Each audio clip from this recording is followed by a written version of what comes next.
Olá a todos, bem-vindos ao Coffee Paste. Eu sou o Pedro Mendes e o meu convidado é Vítor Afonso, programador do Teatro Municipal da Guarda. Olá, Vítor, e muito obrigado por estares aqui a conversar comigo estes minutos. Bem-vindo. Olá Pedro, é um gosto estar contigo, muito obrigado pelo convite. Esse é um gosto, o gosto é meu.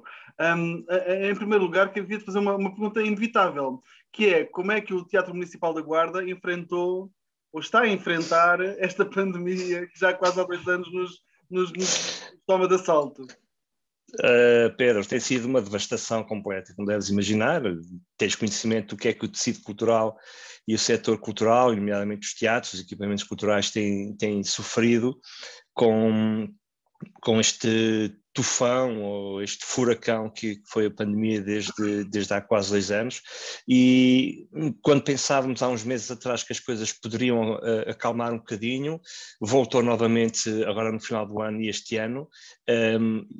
Só para teres uma ideia assim muito rápida, hoje mesmo tive que cancelar 2 espetáculos esta semana porque o elenco artístico está infectado. E ainda por cima uma companhia de bailado que tem 30 elementos, 7 ou 8 estão infectados, já tinha 2 grandes auditórios cheios, portanto são 1.200 pessoas que não podem ir ver o espetáculo e que já era o segundo agendamento depois do adiamento em abril de 2020. Tem sido muito penoso, muito difícil, porque temos que, obrigou-nos a nós programadores a reposicionar o nosso chip mental naquilo que se chama a dinâmica de trabalho, na metodologia de trabalho, no reequacionar das peças do puzzle e no pensar de forma em que não temos as coisas como definitivas, porque efetivamente neste período todo, desde o início da pandemia, fizemos e estou a falar no plural, porque colegas meus também passaram pelo mesmo, readaptações constantes e adaptações constantes na programação, com reagendamentos, o que promoveu uma grande frustração, no sentido em que o nosso pensamento sobre uma programação consistente, objetiva e pensada ao pormenor era quase sempre feita ou levada a cabo de uma forma que acabava por não corresponder às nossas expectativas, e ao ponto de, em 2021, termos feito, ou pelo menos o TMG tem feito, uma programação quase mensal para saber o que é que no outro mês a seguir iria acontecer, para estarmos adaptados e prevenidos para as maiores contingências. Portanto, muito sucintamente, tem sido uma devastação.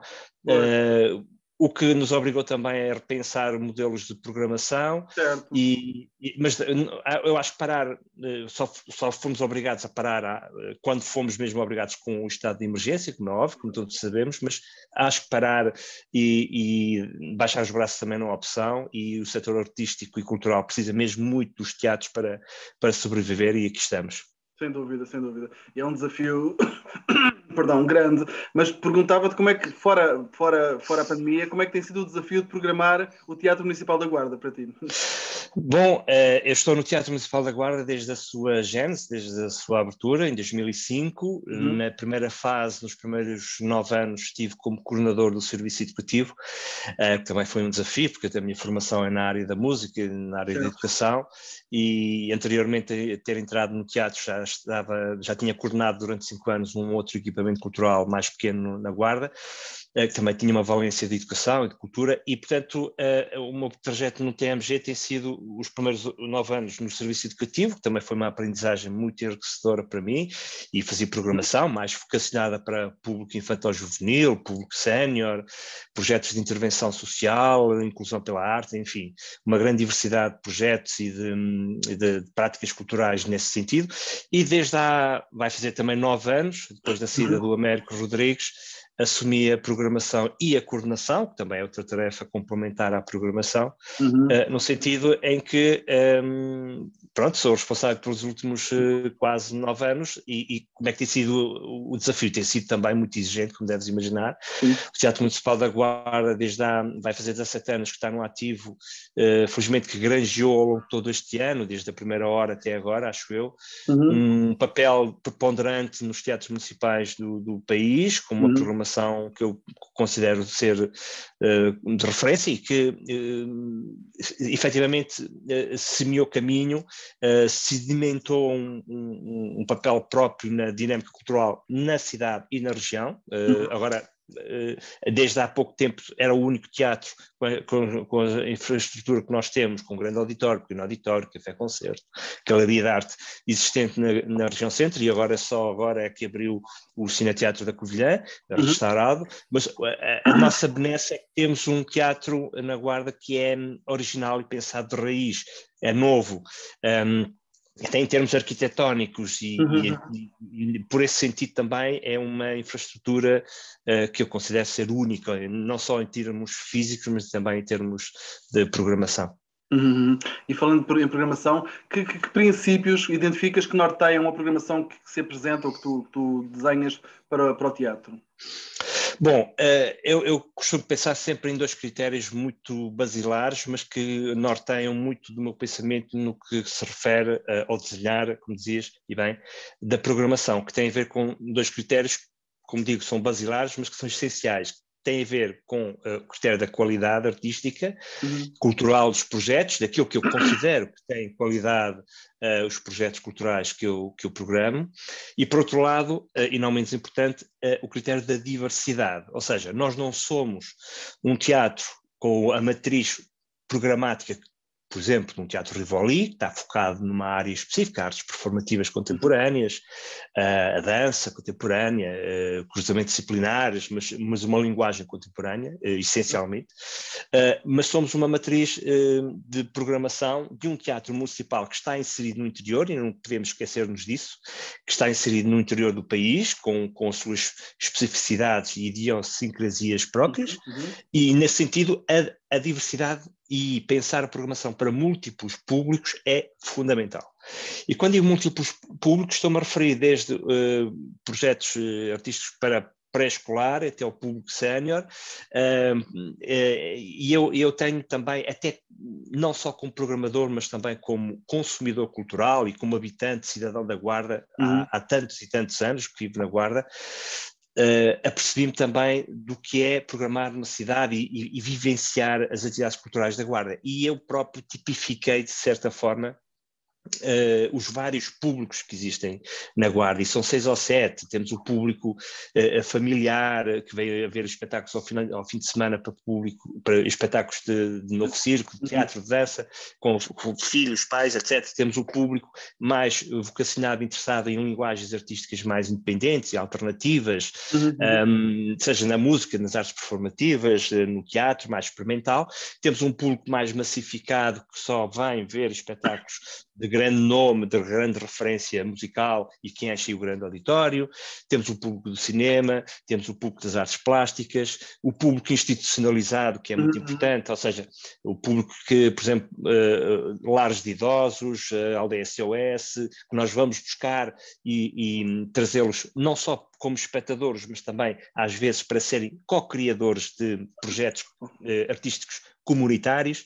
Temos o público escolar, que não podemos, obviamente, esquecê-lo, e vamos ter agora em março um grande projeto que é a Caixa para Guardar o Vazio, que deves conhecer, que é para escolas. E, portanto, é nesse sentido que eu resumidamente, penso a programação, que é muito difícil, pode parecer muito básico pensar nesta formulação, mas é muito difícil porque hoje em dia há tanta oferta, eu sinto isso, há tanta oferta cultural de qualidade em Portugal e no estrangeiro, e nós somos um teatro que acolhe muitos espetáculos do estrangeiro, internacionais. Posso dizer que temos artistas que de 54 países do mundo inteiro, que já passaram pelo TMG, mas é muito difícil porque temos que conjugar estas variáveis todas de pensar para um público massificado, um público mais mainstream, mas também os públicos de nicho, que o jazz, por exemplo, no Festival de Jazz, temos uma média de 40, 50, 60 espectadores, 80 espectadores no auditório, a não ser que seja uma grande figura no grande... E, portanto, temos o ciclo de música contemporânea, que é sempre para um público mais nicho, mas também outras linguagens artísticas para múltiplos públicos. E pensando nessa diversidade, nesses diferentes públicos, nos diferentes tipos de oferta, faço-te a pergunta ingrata, que é pedir-te para destacares 3 ou 4 exemplos da programação dos próximos tempos, para começar uma oportunidade a quem vos possa visitar. Ok, Pode ser? muito bem. Sim, com todo gosto. A agenda está disponível em Temos formato... é o Rodrigo Leão na capa, não é? Exatamente. É o Rodrigo Leão, sim. Pronto.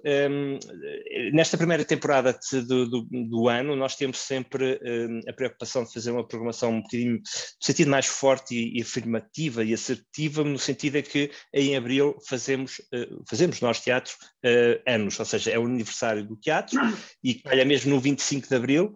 E o mês de abril é sempre um mês forte e a temporada dos primeiros 4 meses. E o Rodrigo Leão que está na capa é exatamente o músico que vai assinalar o aniversário do TMG, o 17º aniversário já. E, portanto, o que é que eu posso assinalar? Nós temos... posso dizer que, como programador e como cidadão, estou muito atento também à programação de outros teatros municipais e sinto que... não só de agora, mas desde há algum tempo, nós somos um teatro municipal à nossa escala que mais programação apresenta em termos quantitativos por mês. Até abril nós temos 45 atividades, uma média de 12 a 15 atividades por mês. Com essa matriz programática muito diversificada. Mas, resumidamente, e para responder à tua pergunta, o que é que eu posso destacar dos próximos tempos? Vamos ter o espetáculo da Cabra Quimera, da Catarina Miranda, que já passou por vários palcos, que o TMG é coprodutor da Rede 5 Sentidos, e é um espetáculo de dança sobre patins que é muito apelativo e é muito, muito interessante em termos de linguagem performativa contemporânea. Temos um espetáculo do centenário do nascimento do Astor Piazzolla. Temos vários concertos de artistas internacionais que posso destacar. O Matt Elliott, que vai atuar no dia 10 de fevereiro, um músico inglês. Temos a Christabel, que é uma musa, que é a atriz e cantora musa do David Lynch, que já entrou em vários filmes, nomeadamente no Twin Peaks, que é esta senhora aqui, que é uma atriz e cantora belíssima, que agora editou um disco chamado Midnight Star e que vem a Portugal fazer 3 datas, uma delas na Guarda. Temos o projeto Quinta Puncada, que é um projeto de inclusão pela música do Centro da Associação Paralisia Cerebral de Coimbra, que é um trabalho incrível de inclusão de pessoas com paralisia cerebral através da música, em que vão estar músicos também a acompanhar, nomeadamente a Surma, o Vítor Torpedo e o Rui Gaspar. Temos também espetáculos de Novo Circo, temos a Joan as Policewoman, que é uma cantora também muito conhecida, americana, de música mais alternativa. Temos a Caixa para Guardar o Vazio, que é uma instalação para escolas e famílias, numa caixa de madeira com 2 bailarinos lá dentro, que é um projeto da Aldara Bizarro, da Fernanda Fragateiro, que nós já tivemos no teatro em 2006, quando foi a primeira edição, e agora vamos voltar a ter. Vamos ter a Márcia, temos a Companhia Chapitão, temos os 3 Irmãos, o espetáculo do Vítor Hugo Pontes, um grande espetáculo com base num texto do Gonçalo M. Tavares. Temos, deixa-me ver, que eu estou aqui a folhear assim muito rapidamente, temos um espetáculo de teatro mais mainstream, mas de qualidade, Perfeitos Desconhecidos, de uma encenação do Pedro Penin, atualmente diretor do Dona Maria II, que é um espetáculo de teatro muito interessante a partir da ideia da nossa dependência dos telemóveis. Temos espetáculos para escolas, o Alto da Barca do Inferno, e só para terminar, dizer que temos a Emily Jane White, que é uma cantora também independente americana, e um espetáculo que se chama José Saramago, sobre o centenário do nascimento, e uma coprodução da ópera, com a Ópera do Castelo, uma coprodução do TMG chamada O Homem dos Sonhos, uma ópera do António Chagas Rosa, a partir da novela homónima do Mário de Sá Carneiro e uma encenação do Miguelinho Loureiro. Isto são apenas alguns destaques, e depois o Rodrigo Leão a fechar o mês de abril. Muito, muito, muito por onde escolher, certamente. Sim, para além de cinema e de outros projetos que Claro, nós fazemos. aham, aham. Vítor, o que é que, na tua opinião, podemos fazer para criar novos centros fora dos habituais de Lisboa e Porto? Eu sei que é um É uma assunto grande questão. que te Sim, interessa. eu acho que sim, é muito pelo facto de viver na chamada periferia, não é? Eu já não digo província, porque acho que é um termo Hum, que tem uma conotação muito negativa. Às vezes, atitudes e pensamentos mais cariz provinciano vêm até de latitudes do litoral do que propriamente do interior, mas sim, é algo que eu vivo há 40 anos no interior, na Guarda, e sinto que, apesar da Guarda se ter desenvolvido nas últimas décadas, enfim, como quase todas as cidades, mas e ter tido também uma evolução a nível cultural, muito por culpa também do Américo Rodrigues, que fez um trabalho de sapa para desenvolver o território na área cultural, desde os anos 80 até ter deixado o teatro. Mas sinto que ele próprio também lutou muito por isso e está a lutar agora na DG Artes, como sabes, através da criação da rede de teatros e cineteatros, precisamente. que eu acho que é mesmo um instrumento ou um mecanismo que vai ser essencial, estruturante para, se for bem implementado, como esperamos todos, Uhum. esbater as assimetrias entre o litoral e o interior. E, de facto, é preciso que as políticas públicas e os políticos com responsabilidade pensem que a cultura é um instrumento essencial para aquilo que se chama, e que às vezes parece um chavão político, a coesão territorial. E no sentido em que a cultura acarreta investimento, acarreta desenvolvimento económico, desenvolvimento turístico Uhum. e tudo mais. Porque empiricamente eu posso dizer que ao longo de 17 anos no teatro já assisti muitas vezes a espetáculos com público que vem de fora, muito longe, inclusivamente do litoral e até de Espanha. Eu nunca me esqueço de uma experiência incrível que tive há 3 anos, de um músico no Festival de Jazz, alemão, pouco conhecido, e à saída do espetáculo tinha uma família de espanhóis a conversar e eu meti conversa com eles.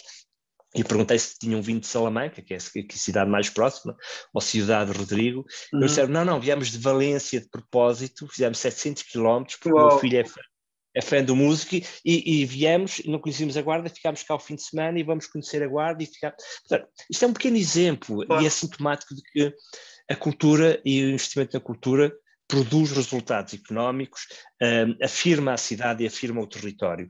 E o que é, para responder à tua pergunta, efetivamente é preciso que os políticos olhem para o interior com outros olhos e que percebam que efetivamente o interior tem provas dadas de que tem massa crítica, tem Uhum. produção cultural própria, tem públicos interessados e, portanto, é preciso que haja esta dinâmica de afirmação e de mais apoio e que não seja só apenas, agora estamos na época eleitoral, que olhem para o interior com interesses eleitoralistas.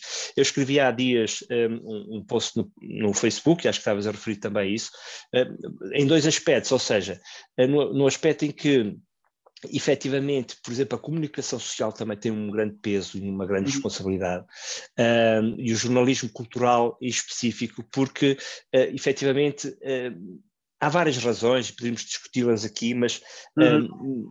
o jornalismo cultural só se centra basicamente, e aliás tenho que fazer aqui um parênteses, porque tu, como responsável pelo Coffee Paste, tenho acompanhado também ao longo do tempo, tens tido essa preocupação de olhar para o território, de olhar para os vários agentes que estão espalhados pelo território do país e ir ao encontro deles e dar-lhes visibilidade. Isso é mesmo um papel muito importante que estás a fazer e parabéns por isso também. Obrigado. Mas o jornalismo cultural, digamos, mais convencional, que está sediado em Lisboa ou Porto, Uhum. raramente olha, tirando algumas exceções, para aquilo que acontece fora das grandes cidades. E, portanto, é uma pena que isso aconteça, porque há tantos bons exemplos do que acontece em termos de produção cultural, artística, no interior do país, nas periferias, etc. E depois há outro aspecto que a rede de teatros e cineteatros da DG Artes pode inverter. que é estruturante, que aquilo que eu vou dizer, é que o que acontece? A oferta cultural que está concentrada no litoral, nas grandes cidades, apresentam essencialmente objetos e projetos culturais e artísticos de artistas, e bem, que são do litoral ou que já têm um nome nacional. Raramente apresentam projetos e artistas de sei lá, tantas cidades do interior do país. Ou seja, enquanto que o contrário acontece, ou seja, os teatros do interior, de Bragança, Guarda, Porto Alegre, Castelo Branco, Lolé e por aí fora, apresentam regularmente na sua programação artistas e projetos de teatros e de companhias sediadas no litoral. É muito fácil. Eu citei aqui uma série delas.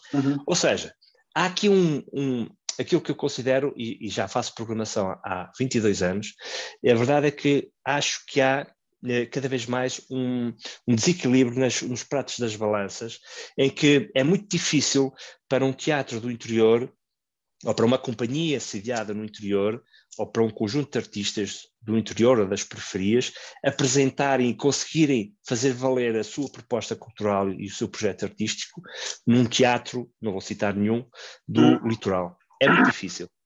Não sei quais são os critérios para que isto aconteça, as condicionantes. Eu tenho algumas ideias, mas não são agora talvez o momento para as debater, mas efetivamente há este desequilíbrio e era muito importante para a coesão territorial e para os públicos de todas as zonas do território perceberem que, atenção, há massa crítica à produção cultural e a Rede de Teatros e Cineteatros da DG Artes quer efetivamente contrariar esta tendência. E esperamos, oxalá, que assim aconteça.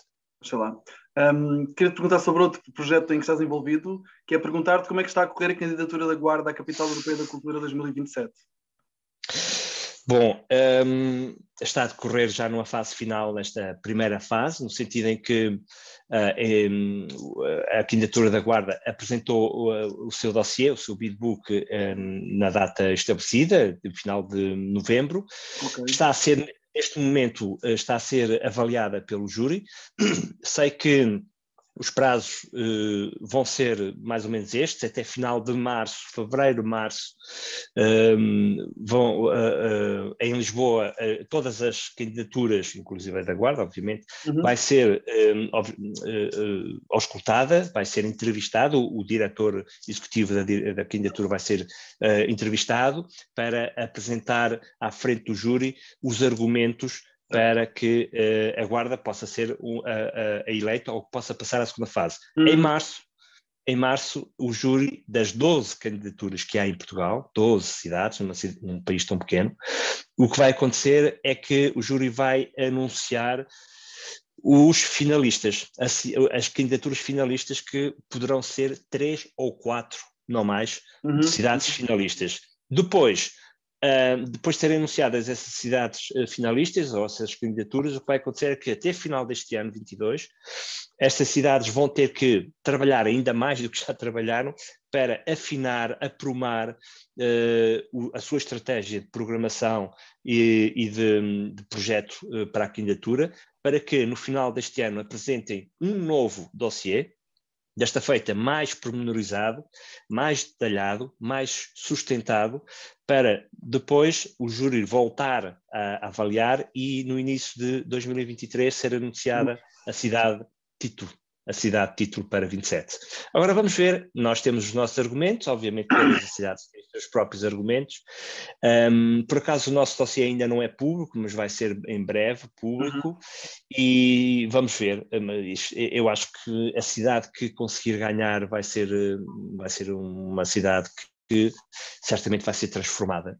Aliás, agora Guimarães está a comemorar o 10º aniversário, os 10 anos, que deixou o lastro que nós sabemos, e portanto eu penso que eu tenho uma esperança que a cidade que vai ganhar vai ser surpreendente para muita gente, porque se olharmos, e eu tenho visto isso ao longo dos últimos 3 anos e meio que estou envolvido na candidatura, as cidades que têm sido nomeadas e que têm passado à fase seguinte e que têm sido cidades que ganham o título são cada vez mais cidades com baixa densidade.